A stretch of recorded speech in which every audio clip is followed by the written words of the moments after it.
Imbitado ka po sa presinto, sir. Oh, bakit naman? Ayon sa investigasyon, dalawa daw po yung dumukot doon sa babae.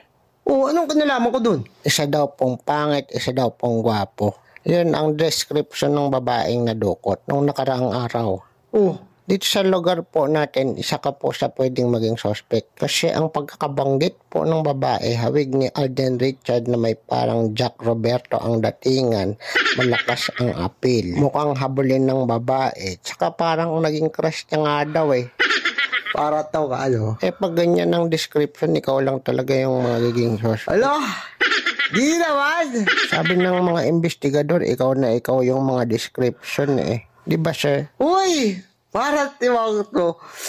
Ano ba, sino ba yung nag-imbestiga dyan? Yung appeal mo pa lang daw, tindig mo pang malakasan na. Huy! Masyado kayong... Totoo naman. Hindi naman basta... Parang lahat nga daw ng babae magpapakidnap sa'yo, magkukusa. Nakakainis kayo. Papayag ka ba? Ikaw pangit doon sa dalawang kumidnap. Siyempre, hindi ako yung pangit doon. So, ikaw nga yung pogi doon sa kumidnap kasi yung appeal mo pa lang eh. Hindi ba kayo nahirapan, sir? Nakakaasar to. Tagasan yung pangit mong kasama na kumidnap din? Kaibigan ba yun? Nakadun din yun sa amin, kaibigan ko. Pero pangit talaga yun. Sumama ka na sa amin sa presinto, pilingerong tipaklong.